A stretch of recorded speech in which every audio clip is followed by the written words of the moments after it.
Okey, saya bacakan. Okey, kalau yang nak dengar dekat ayat ni saya bacakan. Yang dah baca tak apa, saya cuba bacakan. Okey, pagi tadi kes YB Syed Saddiq bermula dengan ucapan daripada pihak DPP, iaitu pihak DPP mengatakan fundraising Syed Saddiq itu digunakan untuk dimasukkan ke akaun ASB. ASB adalah untuk investment. Okey, kemudian pihak DPP ujian kedua je, dia kata ni kerusi kedua pendapat raya, dia kata dia sedang buat ujian tentang fundraising untuk kempen PRU14. Lepas tu yang ni pula, yang terbaru ni, pendapat raya kata tertuduh bukan yang melakukan jenayah tetapi subahat kepada pelaku jenayah, saksi ke-13. Kemudian hakim bertanya, adakah saksi ke-13 didakwa? Pendakwa raya jawab, tidak, kami ingin menjadikan dia sebagai saksi. Lepas tu pendakwa raya bersambung, kata kembali, pendakwa raya kata tak salah untuk pelaku jenayah dipanggil sebagai saksi kepada orang yang bersubahat. Lepas tu hakim soal balik. Hakim tanya, kenapa pelaku jenayah SP13 tidak didakwa? Pendakwa raya kata kalau SP13 didakwa, maka tidak adil untuk dia.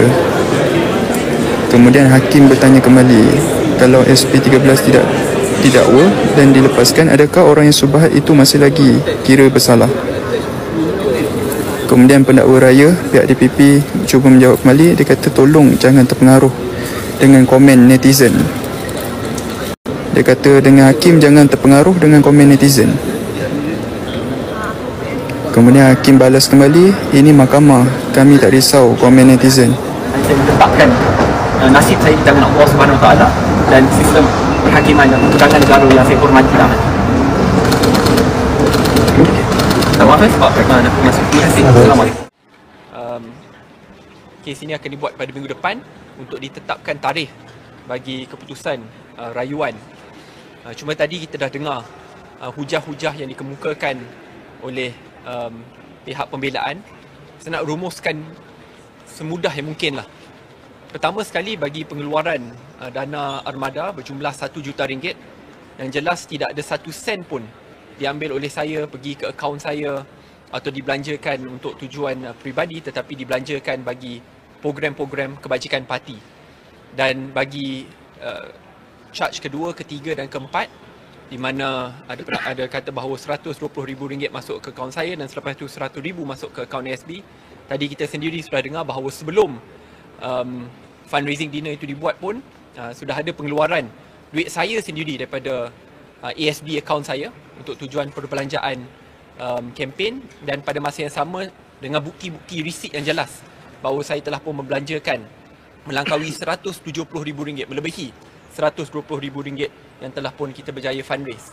Itu ringkas sajalah, tetapi akhirnya sebagai salah seorang yang menghormati sistem perundangan negara, kita meletakkan kepercayaan di atas institusi kehakiman dan hakim-hakim yang tadi sudah mendengar rayuan kami.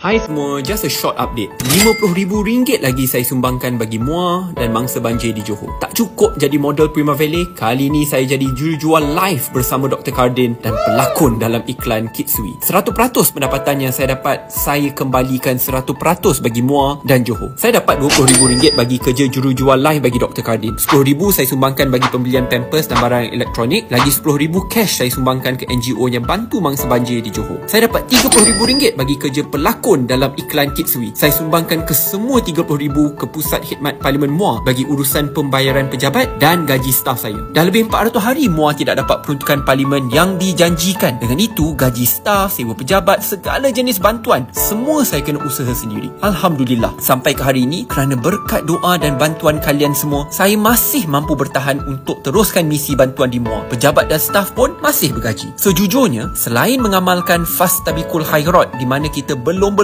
untuk melakukan kebaikan, saya juga dapat pengalaman yang berharga. Ingat, senang ke nak jadi jurujual live? Kena tahu segala taktik pemasaran, gaya intonasi yang baik, kecekapan dalam algoritma terbaru dan banyak lagi. Kena berani bebel 2 jam depan phone tanpa menyebabkan viewers boring dengan kita. Terima kasih tim Dr. Kardin yang banyak ajar saya. Pelakon bagi iklan Kitsui, lagilah humbling experience. Kena menari, kena berlakon. Saya ni dah lah tak pandai menari. Bila orang ke kiri, saya ke kanan, mereka ke kanan, saya ke kiri. Aduh, maaflah kawan-kawan. Let let me perform in parliament instead of the dance floor. Ha ha ha. I enjoyed it though. Saya ni memang orang yang tak boleh duduk diam. Saya suka bekerja dan saya suka belajar benda baru. To be a good leader, I will continue to learn different skill sets. Sekian Syed Saddiq yang berkhidmat di MUA.